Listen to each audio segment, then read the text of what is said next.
Haleluya saudara, shalom dan selamat pagi bagi setiap saudara yang sedang mendengarkan video renungan pagi dan doa pagi ini, di mana melalui channel ini saudara kembali akan diberkati melalui firman Tuhan dan saudara akan didoakan. Kalau saudara rindu berlangganan dengan channel renungan pagi dan doa pagi ini, silakan lihat tanda subscribe di bawah video ini saudara. Kalau tanda subscribe masih berwarna merah, silakan ditekan dan tekan juga tanda loncengnya.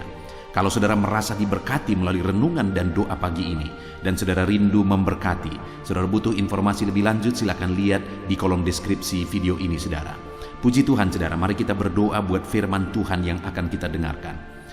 Bapa di sorga, saat ini kami kembali bersyukur buat waktu yang Tuhan beri bagi kami. Kami akan kembali mendengarkan dan merenungkan firman-Mu ya Tuhan. Anak-anak-Mu akan kembali dikuatkan, diteguhkan, dihiburkan melalui firman-Mu. Itu sebabnya berfirmanlah, berkati setiap anak-anak-Mu yang sedang mendengarkan renungan firman Tuhan ini. Hamba akan berdoa juga bagi mereka, biarlah setiap mereka dikuatkan dan diteguhkan pagi ini sebelum mereka melaksanakan segala aktivitas mereka. Terima kasih Bapa, kami akan merenungkan firman-Mu dan hamba akan berdoa bagi mereka dalam nama Tuhan Yesus Kristus. Haleluya. Amin. Adapun teks firman Tuhan yang saya rindu kita renungkan bersama di pagi hari ini saudara, sebelum kita akan melaksanakan segala aktivitas kita di sepanjang hari ini, untuk menjadi renungan harian kita adalah dari 1 Petrus pasal yang kedua ayat 18 sampai ayat yang ke-25 saudara, di mana topik renungan yang saya rindu kita renungkan bersama dari teks firman Tuhan ini adalah apa yang menjadi tujuan Tuhan memikul segala dosa-dosa kita. Saudara, berbicara tentang dosa, maka hari ini kalau kita coba untuk menyadari dosa-dosa kita, maka saya percaya sama-sama kita akan mengaku bahwa tidak terhitung, tidak terukur dosa-dosa yang telah kita perbuat. Dosa kita begitu besarnya. Dan firman Allah menegaskan bahwa upah dosa adalah maut. Upah dosa adalah neraka. Artinya apa saudara? Sebagai orang-orang berdosa, seharusnya kita masuk neraka sampai selama-lamanya. Tetapi alangkah baik Tuhan yang kita sembah. Alangkah baik Yesus yang rela meninggalkan sorga dan rela mati bagi kita, rela disalibkan bagi kita. Dia mati di kayu salib, dia begitu menderita untuk menanggung segala dosa-dosa kita. Dia tanggung dengan penderitaan yang begitu beratnya segala dosa-dosa yang kita perbuat di sepanjang kehidupan kita. Dia rela menderita di sana saudara. Betapa baik Tuhan kita. Tidak ada Allah manapun yang rela menderita bagi umatnya. Tidak ada Allah manapun yang rela mati di kayu salib demi umat-umatnya. Hanya Yesus Allah yang kita sembah yang melakukan itu. Dan hari ini saudara, saya rindu kita merenung. Apa yang menjadi tujuan Tuhan? Rela merendahkan diri, bahkan rela mati di kayu salib untuk menanggung dosa-dosa kita, supaya kita memahami mengapa Yesus menanggung segala dosa-dosa kita. Kerinduannya saudara, melalui renungan ini saudara memahami apa tujuan pengorbanan Yesus bagi saudara, dan saudara hidup sesuai dengan apa yang dirindukan oleh Tuhan, apa yang menjadi tujuan Tuhan berkorban bagi setiap saudara. Hari ini saudara, sebagai orang-orang yang telah menyadari bahwa betapa besar dosa kita sudah ditanggung oleh Yesus di kayu salib, mari tuliskan kesaksian saudara, kesadaran saudara akan besarnya dosa yang sudah ditanggung oleh Yesus bagi saudara di kayu salib. Dan kalau hari ini saudara menyadari apa yang harus saudara lakukan sebagai orang yang sudah ditanggung dosa-dosanya, mari nyatakan itu saudara di kolom komentar video ini. Saya akan membacakan ayat-ayat firman Tuhan ini dan kemudian akan menjelaskannya secara ekspositori. Artinya saya akan menggali firman Tuhan secara objektif dan akan menjelaskannya secara sistematis supaya saudara gampang memahami. Siapkan hati dan pikiran saudara, pastikan saudara benar-benar diberkati oleh firman Tuhan. 1 Petrus pasal 2 ayat yang ke-8 sampai ayat yang ke-25. Demikian firman Tuhan. Penderitaan Kristus sebagai teladan. Hai kamu hamba-hamba, tunduklah dengan penuh ketakutan kepada Tuanmu, bukan saja kepada yang baik dan peramah, tetapi juga kepada yang bengis. Sebab adalah kasih karunia jika seorang karena sadar akan kehendak Allah, menanggung penderitaan yang tidak harus ia tanggung. Sebab dapatkah disebut pujian jika kamu menderita pukulan karena kamu berbuat dosa?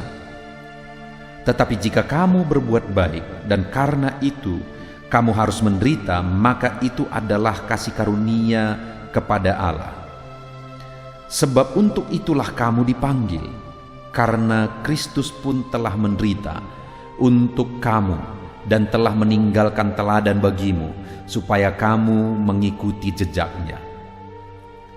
Ia tidak berbuat dosa, dan tipu tidak ada di dalam mulutnya.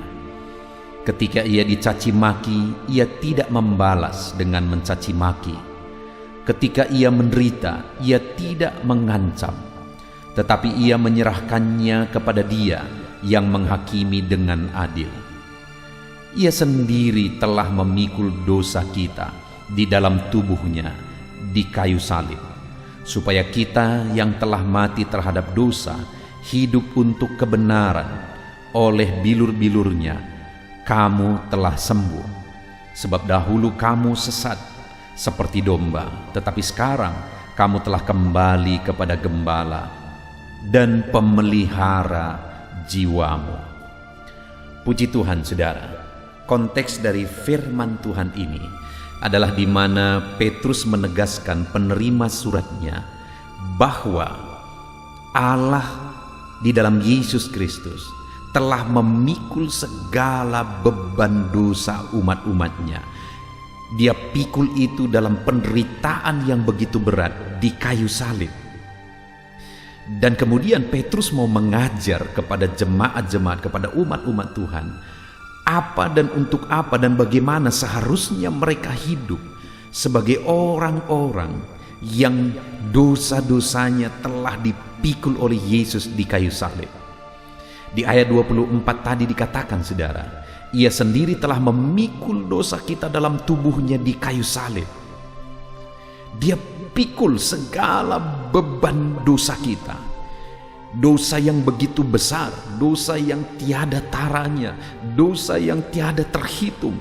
Dia pikul itu semua di kayu salib. Dan kemudian, saudara, selanjutnya di ayat 24 itu dikatakan supaya. Jadi ada tujuan Yesus memikul segala dosa kita, segala beban dosa kita di kayu salib, saudara. Tujuannya adalah yang pertama, supaya kita yang telah mati terhadap dosa hidup untuk kebenaran. Jadi yang pertama, untuk apa Yesus memikul segala beban dosa umat-umatnya? Petrus menegaskan supaya umat-umatnya hidup dalam kebenaran, supaya umat-umatnya hidup benar sesuai dengan prinsip-prinsip firman Tuhan. Bahkan sebelumnya di ayat 18 sampai ayat 23 tadi dikatakan bahwa sekalipun kamu harus menderita ketika kamu berbuat baik. Contoh yang dibuat tadi adalah hamba-hamba. Kamu harus tunduk kepada Tuanmu, bukan saja kepada yang baik, tetapi juga kepada yang bengis. Karena Petrus berkata bahwa karena kalau kamu berbuat baik dan kamu menderita karena perbuatan baikmu, itu satu kasih karunia di hadapan Tuhan. Artinya itu sesuatu yang diperhitungkan oleh Tuhan. Itu sesuatu yang berarti di hadapan Tuhan. Saudara, yang pertama adalah bahwa sebagai orang yang beban dosa kita sudah dipikul di kayu salib, kita harus hidup dalam kebenaran. Bahkan sekalipun saat harus menderita Demi hidup dalam kebenaran, tetaplah hidup dalam kebenaran. Sama seperti hamba-hamba itu, untuk mentaati firman Tuhan, mereka harus tunduk kepada tuannya sekalipun tuannya itu bengis. Dan mereka harus menderita, mereka harus tetap taat dan tunduk sesuai dengan kebenaran firman Tuhan. Demikian juga saya dan saudara hari ini sesuai dengan konteks kita masing-masing, saudara. Sebagai orang yang telah mengalami di mana dosa-dosa kita sudah dipikul di kayu salib, dosa-dosa kita sudah dihapuskan. Tujuan Tuhan adalah supaya kita hidup dalam kebenaran dalam kehidupan kita pribadi lepas pribadi. Hari ini percayakah saudara bahwa dosamu sudah dihapuskan oleh Tuhan? Dosamu sudah ditanggung di kayu salib. Kalau dosa-dosa saudara sudah ditanggung di kayu salib, yang menjadi pertanyaannya adalah, sudahkah saudara hari ini belajar hidup untuk kebenaran? Sudahkah saudara hari ini berjuang hidup untuk kebenaran? Karena saudara ditanggung oleh Tuhan, saudara ditebus oleh Tuhan, dosa saudara dipikul oleh Tuhan supaya saudara hidup untuk kebenaran. Jadi kalau ada orang yang mengatakan dia sudah ditebus oleh Yesus, sedangkan dia tidak peduli kepada kebenaran Tuhan, itu omong kosong, saudara. Kalau ada saudara yang berkata saudara percaya dosa saudara sudah dihapuskan, tapi saudara hidup bergelimang dosa, itu omong kosong. Dengar, hari ini memang kita tidak sempurna. Setiap kita masih berdosa. Tetapi sadari akan hal ini, saudara, supaya hidup kita hari demi hari semakin baik. Saudara ditebus oleh Yesus. Saudara, dosa-dosa saudara ditanggung oleh Yesus, supaya saudara hidup untuk kebenaran, bukan untuk dosa. Jadi hari ini hiduplah untuk kebenaran. Jalani hidup dalam kebenaran sebagai orang-orang yang sudah ditebus oleh Tuhan. Itu yang pertama, saudara. Tujuan Tuhan menghapus dosa kita, menanggung dosa kita, supaya kita hidup untuk kebenaran. Yang kedua, tujuannya adalah, masih ayat yang ke-24 bagian terakhir, oleh bilur-bilurnya kamu telah sembuh. Yang kedua, saudara, kenapa dia menderita? Bilur-bilurnya maksudnya adalah luka-luka penderitaan Yesus. Kenapa dia rela menderita bagi kita? Kenapa dia rela menderita untuk menebus dosa kita? Supaya apa, saudara? Supaya oleh bilur-bilurnya kamu disembuhkan. Jadi tujuan Tuhan menanggung segala dosa-dosa kita adalah supaya kita disembuhkan.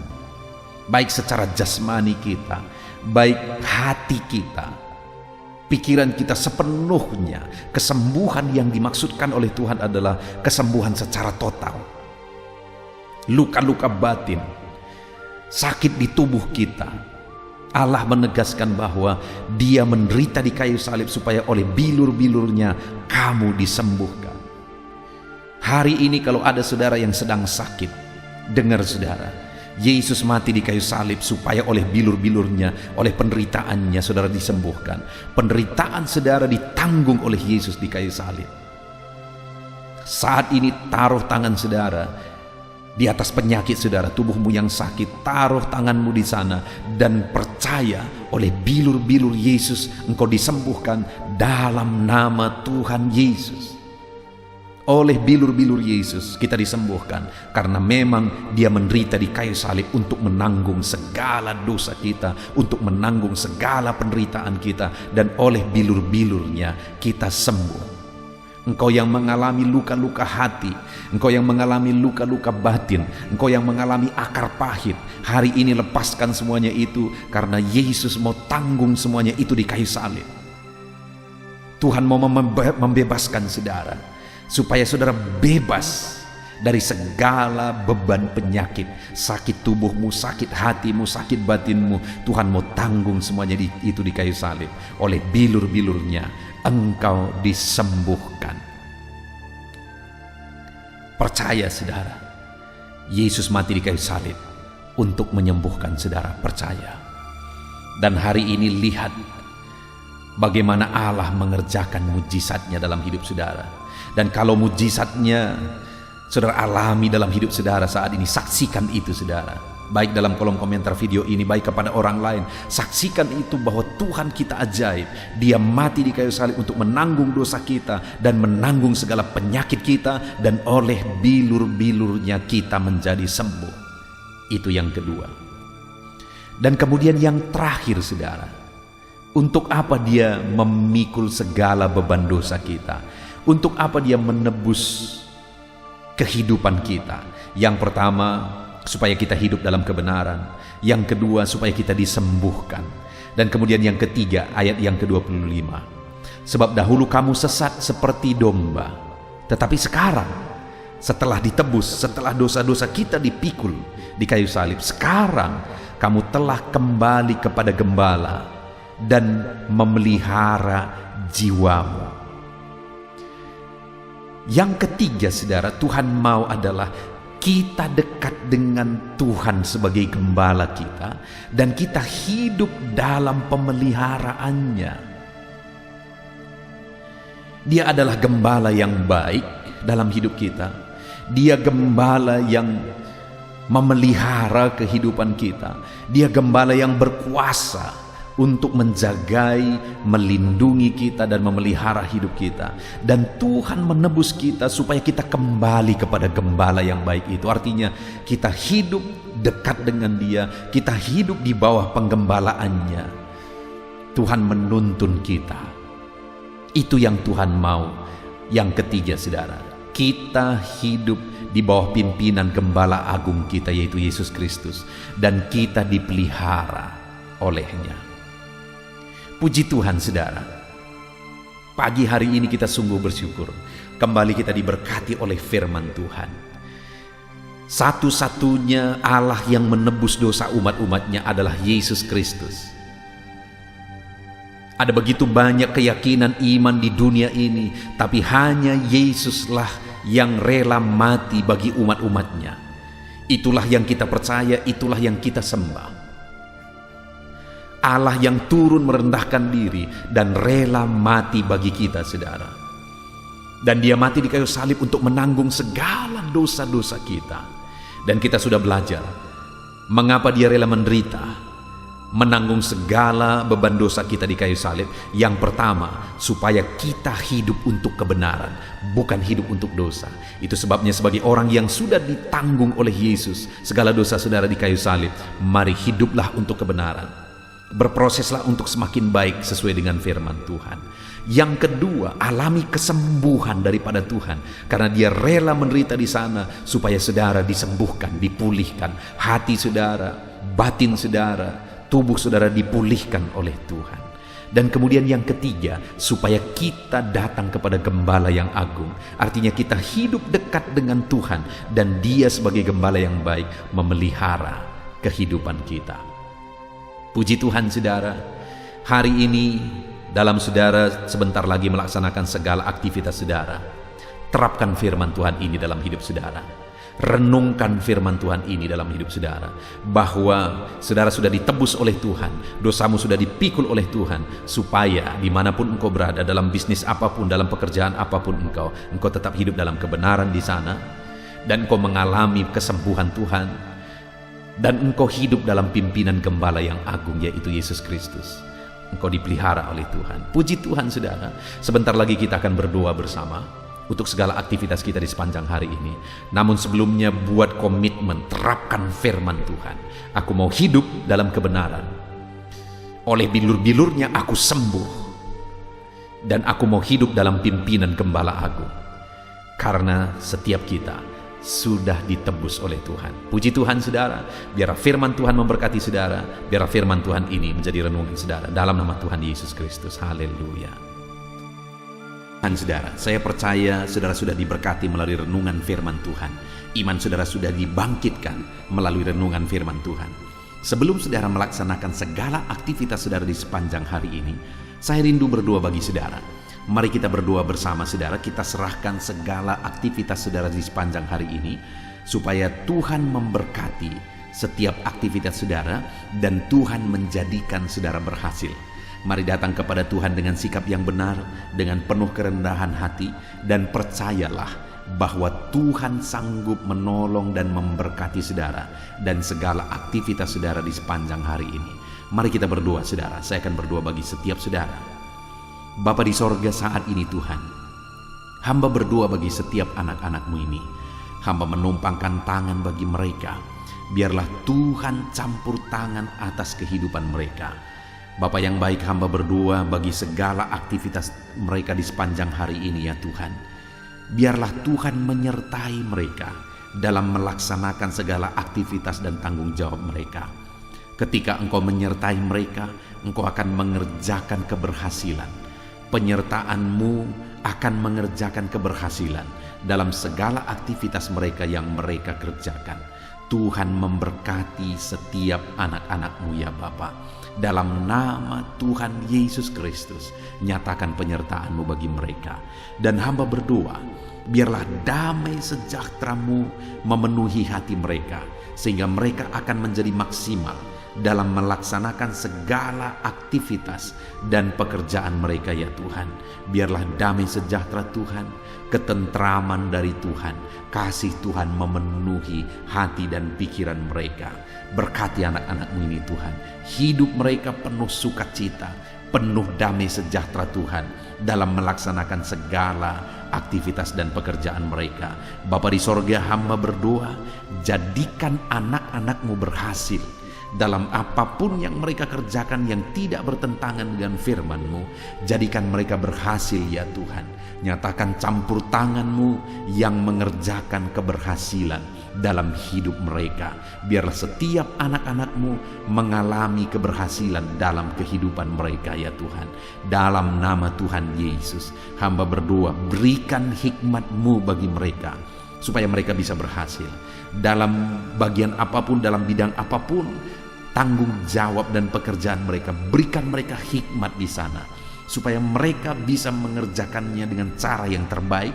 Oleh karena hikmat Tuhan memenuhi mereka, biar mereka mengerjakannya dengan cara yang maksimal dan hasilnya pun akan maksimal. Dalam nama Tuhan Yesus, biarlah hikmat Tuhan memenuhi kehidupan anak-anak-Mu ya Tuhan.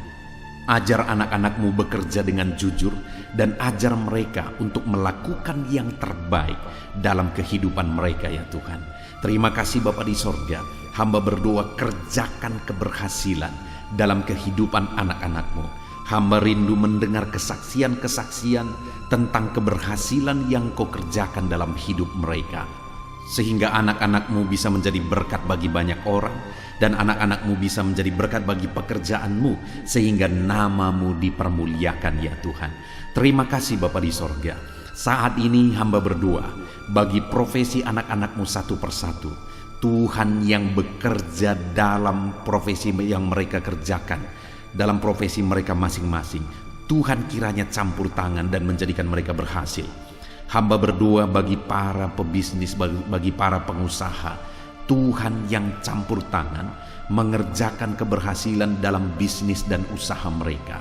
Dalam nama Tuhan Yesus Kristus. Mungkin dalam kondisi yang ada sekarang ini mereka sulit untuk mengembangkan bisnis dan usaha mereka.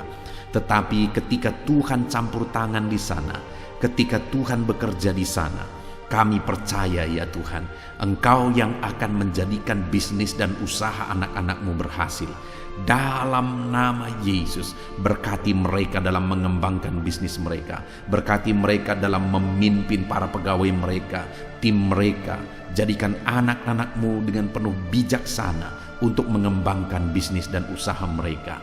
Dalam nama Tuhan Yesus Kristus. Dalam nama Yesus, haleluya. Hamba berdoa ya Tuhan, bagi para petani, Tuhan tolong anak-anak-Mu para petani ya Tuhan. Mereka adalah orang-orang yang mengemban tugas yang begitu mulia. Mereka yang menyediakan segala kebutuhan masyarakat di bangsa ini. Itu sebabnya Tuhan tolong anak-anak-Mu para petani. Tuhan memberkati apa yang mereka tanam, sehingga apa yang mereka tanam bisa bertumbuh, berbuah, dan mereka bisa berhasil ya Tuhan. Dalam nama Yesus, berkati para petani. Tuhan yang menolong mereka, berikan hikmat bagi mereka, sehingga mereka menjadi petani-petani yang modern, petani-petani yang maju, petani-petani yang berkembang, petani-petani yang berhasil ya Tuhan. Tolong anak-anak-Mu para petani, berkati semua yang mereka kerjakan, semua yang mereka tanam. Tuhan yang mengerjakan keberhasilan di sana.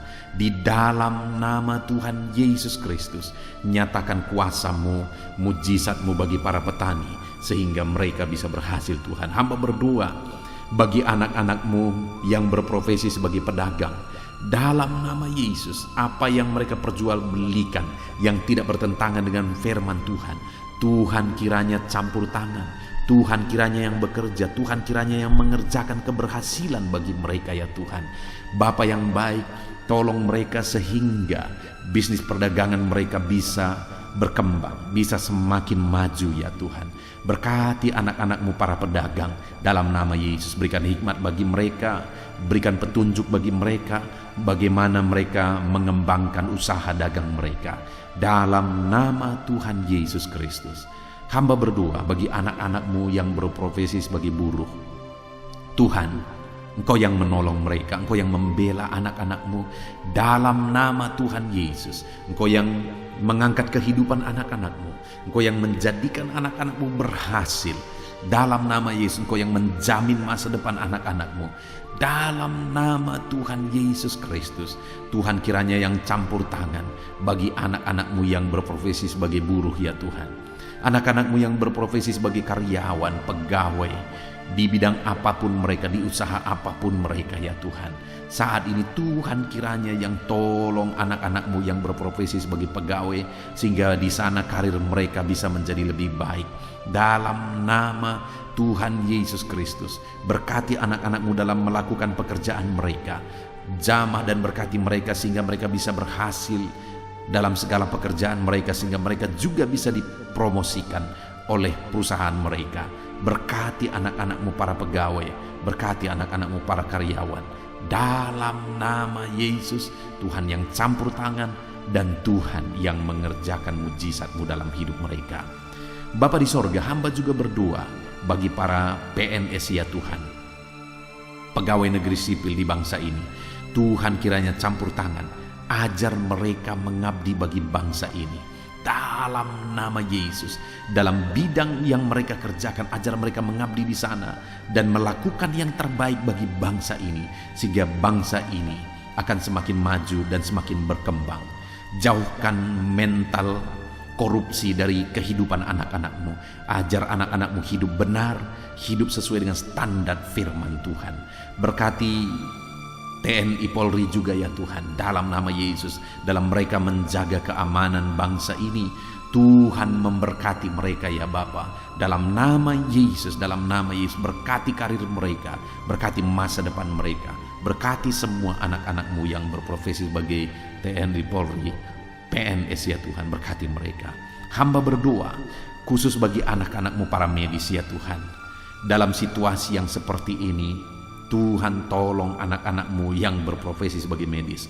Berikan daya tahan tubuh yang kuat bagi mereka ya Tuhan, sehingga mereka tetap bisa tinggal sehat. Mereka bisa tetap bugar kuat ya Tuhan dalam mereka merawat para pasien. Berkati anak-anak-Mu yang berprofesi sebagai medis. Tuhan berikan kesehatan, Tuhan berikan daya tahan tubuh yang kuat bagi mereka. Dan ajar mereka untuk melakukan yang terbaik, untuk mengabdi bagi masyarakat ya Tuhan, dalam nama Yesus. Saat ini Bapa, hamba juga berdoa bagi anak-anak-Mu yang saat ini sedang ada dalam pengangguran. Mungkin mereka baru di PHK, mungkin mereka saat ini bahkan sudah lama mereka ada dalam pengangguran. Tuhan kiranya tolong anak-anak-Mu ya Tuhan, dalam nama Yesus Kristus. Kalau saat ini mereka yang sedang menganggur, mereka sedang mendengarkan renungan ini, biarlah iman mereka dibangkitkan dalam nama Tuhan Yesus Kristus. Dan berikan kreativitas bagi mereka ya Tuhan, dalam nama Yesus. Berikan mereka kemampuan untuk membuat satu inovasi ya Bapa, supaya kehidupan mereka bisa benar-benar memunculkan satu usaha, satu bisnis dalam nama Yesus, sehingga bukan saja mereka akan menjadi pekerja, tetapi malah mereka akan menjadi pengusaha. Tuhan tolong anak-anak-Mu para pengangguran, berikan hikmat bagi mereka Tuhan tolong mereka ya Tuhan, Tuhan tolong mereka, berkati mereka ya Tuhan. Kalau mereka merindukan satu pekerjaan, Tuhan yang membukakan pintu sehingga mereka bisa mendapatkan pekerjaan dalam nama Yesus. Bahkan hamba berdoa bagi anak-anak-Mu yang sudah pensiun ya Tuhan, di mana di masa tua mereka, biarlah Tuhan memberikan kesehatan bagi mereka. Berikan mereka ya Tuhan semangat yang kuat dalam kehidupan mereka, di masa tua mereka, di masa pensiun mereka. Mereka tetap bergairah, mereka tetap bersuka cita, mereka tetap bersemangat dalam mereka menjalani kehidupan mereka. Dalam nama Yesus berkati para pensiunan ya Tuhan, dalam nama Yesus. Kalau saat ini ada anak-anak-Mu yang profesi mereka belum disebutkan, hamba berdoa, Tuhan tolong anak-anak-Mu Bapa dalam nama Yesus Kristus, dalam nama Tuhan Yesus Kristus, sehingga Tuhan memberkati semua profesi mereka, sehingga mereka bisa menjadi berkat. Kasih karunia Tuhan nyata dalam kehidupan mereka. Berkati semua profesi anak-anak-Mu yang belum disebutkan dalam topik-topik doa ini, dalam nama Tuhan Yesus, dalam nama Yesus. Dan saat ini hamba juga berdoa buat kesehatan semua anak-anak-Mu. Tuhan tolong di masa-masa pandemi ini, biarlah Tuhan berikan mereka kesehatan, berikan daya tahan tubuh yang kuat dalam nama Tuhan Yesus. Jika ada anak-anak-Mu yang sedang sakit saat ini, Tuhan kiranya yang menolong dan mengerjakan kesembuhan bagi anak-anak-Mu dalam nama Yesus. Segala bibit penyakit kami cabut, kami tolak dalam nama Tuhan Yesus Kristus. Berkati ya Tuhan, sembuhkan anak-anak-Mu yang sakit dalam nama Yesus. Saat ini bahkan hamba berdoa, jika ada anak-anak-Mu yang sedang memikul masalah, hidup mereka sedang ada dalam beban berat, Tuhan tolong, Tuhan campur tangan, nyatakan kuasa-Mu ya Tuhan, dalam nama Yesus. Engkau mengangkat dan menyelesaikan segala beban, persoalan dan masalah kehidupan mereka dalam nama Tuhan Yesus Kristus, dalam nama Yesus. Bahkan hamba berdoa bagi keluarga-keluarga anak-anak-Mu, berkati keluarga anak-anak-Mu menjadi keluarga yang takut Tuhan, menjadi keluarga yang harmonis, keluarga yang diberkati ya Tuhan. Berkati mereka suami, istri, orang tua dan anak. Berkati mereka Bapa, berkati keluarga-keluarga mereka. Karena ketika keluarga-keluarga diberkati, bersuka cita, damai dan tentram, maka kami percaya Engkau akan mengerjakan keberhasilan bagi keluarga itu dan semua anggota keluarga itu ya Tuhan. Dalam nama Tuhan Yesus, dalam nama Yesus, berkati semua keluarga anak-anak-Mu. Terima kasih Bapa di sorga, hamba berdoa supaya Engkau mengerjakan keberhasilan dalam seluruh aspek kehidupan anak-anak-Mu Bapa. Di dalam nama Tuhan Yesus Kristus. Ini doa kami, ini seruan kami. Dalam nama Yesus hamba berdoa bagi anak-anak-Mu. Dalam nama Yesus Kristus. Haleluya, haleluya. Amin. Puji Tuhan, saudara, saya percaya saudara sudah diberkati melalui firman Tuhan, dan saudara sudah diberkati melalui doa-doa kita bersama. Saya sudah menopang saudara dalam doa. Mari imani bahwa kuasa Tuhan akan dinyatakan di dalam kehidupan saudara. Percaya berkat Tuhan mengalir atas kehidupan saudara. Saudara, kalau saudara rindu berlangganan dengan channel ini, ketika saudara merasakan dan mengalami berkat Tuhan melalui renungan-renungan di channel ini, dan saudara rindu untuk berlangganan, silakan lihat tanda subscribe di bawah video ini. Kalau tanda subscribe masih berwarna merah, silakan ditekan, dan tekan juga tanda loncengnya. Dan saat ini kalau saudara diberkati melalui renungan ini, dan saudara rindu memberkati, saudara butuh informasi lebih lanjut, silakan lihat di kolom deskripsi video ini saudara. Puji Tuhan saudara, kerjakanlah yang terbaik hari ini, dan biarlah Tuhan menyertai saudara. Tuhan memberkati seluruh kehidupan saudara dalam nama Tuhan Yesus Kristus. Segala puji hormat bagi Tuhan dalam nama Tuhan Yesus Kristus. Haleluya, haleluya. Amin.